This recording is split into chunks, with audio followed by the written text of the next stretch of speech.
क्या हो अगर ब्रह्मांड में से एंटायर एनर्जी निकाल दी जाए? क्या हो अगर पूरे ब्रह्मांड में से मैटर निकाल दिया जाए? अगर इस ब्रह्मांड में ना ऊर्जा बचे और ना पदार्थ बचे तो कैसा होगा वो ब्रह्मांड?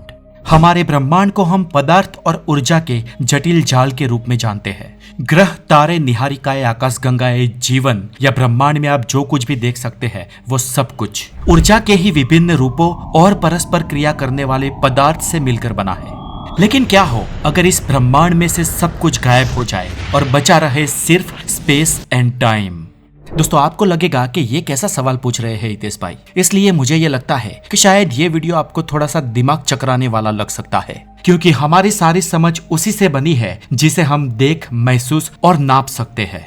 लेकिन विज्ञान कभी रुका नहीं है, इसलिए चलिए वैज्ञानिक कल्पनाओं की दुनिया के एक बहुत ही मशहूर और इंटरेस्टिंग सवाल के जवाब को जानते हैं कि क्या बिना कोई मैटर या एनर्जी का ब्रह्मांड मौजूद हो सकता है, और अगर हो सकता है तो वो ब्रह्मांड कैसा होगा।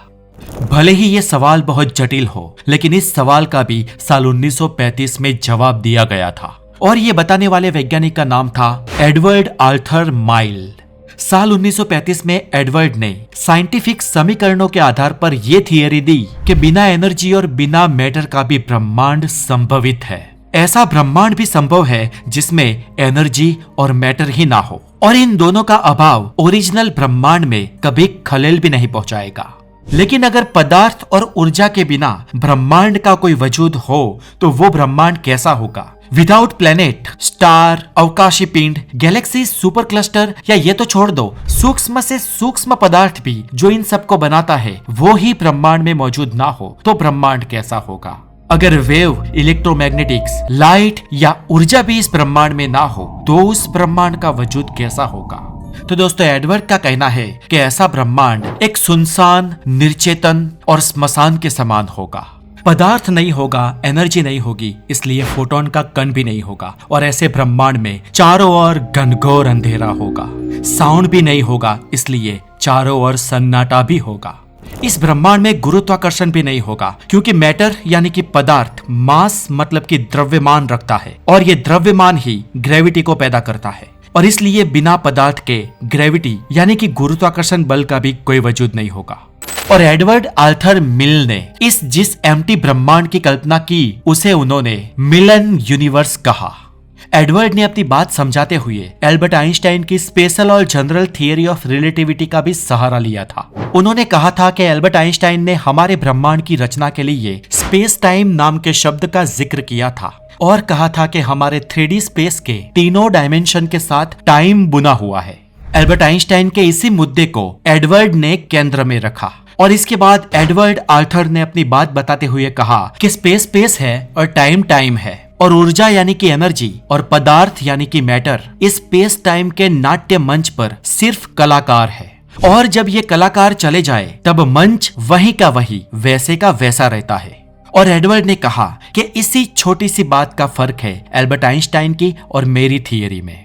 एडवर्ड ने बताया कि आइंस्टाइन की जनरल थियरी ऑफ रिलेटिविटी के अनुसार हमारा ब्रह्मांड और उसका स्पेस टाइम एक जाजरमान चादर की तरह है, और अवकाशी पिंड या अवकाश के बड़े बड़े ऑब्जेक्ट उसमें गड्ढा बना देते हैं। और अब जब ब्रह्मांड में एनर्जी और मैटर रहेगा ही नहीं तो ये पिंड भी नहीं बचेंगे और ये गड्ढा भी नहीं बनाएंगे, और ऐसे में जो ब्रह्मांड होगा वो मानो कि आयन किया हुआ एक सपाट और सीधा ब्रह्मांड होगा, जिसमें कोई भी गड्ढे या खड्डे नहीं होंगे, कोई मैटर नहीं होगा और ना ही कोई एनर्जी।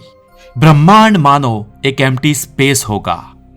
अब दोस्तों, ऐसे ब्रह्मांड के बारे में जब एल्बर्ट आइंस्टाइन को पूछा गया तो उन्होंने भी अपनी बात रखी, और उनकी बात भी बहुत ही इंटरेस्टिंग थी। सर एल्बर्ट आइंस्टाइन ने कहा कि पहले ये मान्यता थी कि ब्रह्मांड की हर एक भौतिक चीज अदृश्य हो जाए और उसमें एनर्जी या मैटर कुछ भी ना बचे, तो ऐसे ब्रह्मांड में स्पेस और टाइम शेष बचेगा।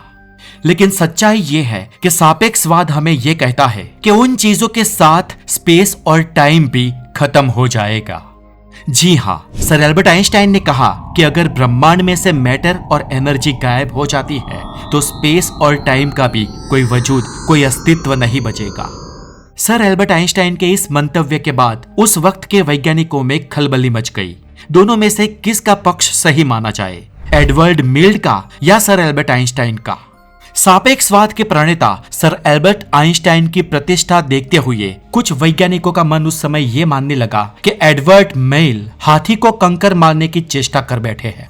और इस पर कुछ वैज्ञानिकों ने सर एल्बर्ट आइंस्टाइन के सापेक्षता के सिद्धांत पर ही कुछ समीकरण रचे और कुछ थॉट एक्सपेरिमेंट किए। और उसके बाद इन वैज्ञानिकों ने ये बताया कि सापेक्षवाद के अनुसार जिसे हम स्पेस कहते हैं वो गड्ढे वाला, ट्विस्टेड और हर तरफ से मुड़ा हुआ है और स्पेस का ये आकार ही गुरुत्वाकर्षण की वजह से बना है। इसलिए स्पेस को आकार देने के लिए उसमें ग्रेविटेशन की मौजूदगी होनी अति आवश्यक है। और ब्रह्मांड में ग्रेविटेशनल फोर्स ब्रह्मांड के पिंडों और उसके मैटर की वजह से है। अगर ये पिंड नहीं तो ब्रह्मांड में ग्रेविटेशन ही नहीं। बात का तात्पर्य ये कि पदार्थ और उसका जुड़वा रूप यानी कि ऊर्जा के बिना सिर्फ स्पेस टाइम वाला ब्रह्मांड मुमकिन ही नहीं है। इस बात को और एलेबोरेट करके समझाऊं तो रिलेटिविटी के अनुसार ब्रह्मांड में अंतर यानी कि स्पेस और समय यानी कि टाइम दोनों ही सापेक्ष है और दोनों को फ्रेम ऑफ रेफरेंस के संदर्भ में नापा जा सकता है। मानो कि 16 फीट लंबा कोई रेलवे इंजन अगर प्रकाश की स्पीड की तुलना में सिर्फ 87% स्पीड से यात्रा करता है तो वो व्यक्ति जो कहीं पर स्थगित है यानी कि खड़ा खड़ा इस इंजन को देख रहा है, उसके संदर्भ में इस इंजन की लंबाई घट के महज 8 फीट हो जाएगी। और यहाँ पर यह स्थगित व्यक्ति फ्रेम ऑफ रेफरेंस है और प्रकाश की गति से 87% गति पर दौड़ने वाले उस इंजन के लिए या उसमें बैठे किसी व्यक्ति के लिए समय 65% कम गति से बहेगा, यानी कि उसके लिए समय की स्पीड नॉर्मल से बहुत कम हो जाएगी और उसके लिए समय धीमा हो जाएगा। और दोस्तों ये सब कुछ यानी कि टाइम और स्पेस भी मैटर और एनर्जी के कारण ही ओवरलैप है। इनके बिना ना ही हम टाइम को और ना ही स्पेस को नाप सकते हैं या महसूस कर सकते हैं। और परिणाम स्वरूप अगर ब्रह्मांड में मैटर और एनर्जी ना रहे तो ब्रह्मांड में स्पेस और टाइम भी नहीं बचेगा। ये बात उस वक्त वैज्ञानिकों ने पेश की। लेकिन दोस्तों यहाँ पर इंटरेस्टिंग बात तब आती है जब बात समय की आती है। समय एक पेचीदी अवधारणा है। कुछ सिद्धांत बताते हैं कि समय गुरुत्वाकर्षण से जुड़ा हुआ है जो पदार्थ से पैदा होता है। तो क्या ऊर्जा और पदार्थ के अभाव में वाकई में समय का भी अस्तित्व खत्म हो जाएगा या फिर समय खुद अपने आप में एक अलग आयाम है जो पदार्थ और एनर्जी के अभाव में भी अपने डायमेंशन में बना रहेगा? ये एक बहुत बड़ा रहस्य है दोस्तों, जिसे आज तक सुलझाया नहीं गया है। बिना एनर्जी और बिना मैटर से स्पेस तो बन नहीं सकता, इसलिए स्पेस वाइज ऐसा ब्रह्मांड मुमकिन नहीं है। लेकिन समय के आधार पर इसका क्या होगा? क्या बिना स्पेस या बिना ब्रह्मांड भी समय का अस्तित्व हो सकता है? ये केस विज्ञान की कोर्ट में आज भी चल रहा है और उसका जजमेंट अभी भी पेंडिंग है। इस पर आपको क्या लगता है दोस्तों, हमें कमेंट बॉक्स में जरूर बताएं। और अगर दोस्तों आप मेरे व्लॉग्स देखना चाहते हैं तो डिस्क्रिप्शन में दिए गए लिंक पे जाकर हमारा द गोसाई नाम का चैनल भी जरूर सब्सक्राइब करें। आई होप आपको वो भी वीडियो बहुत पसंद आएंगे और बने रहे द नॉलेज के साथ। अपना बहुत सारा ध्यान रखें। Have a wonderful day, take care.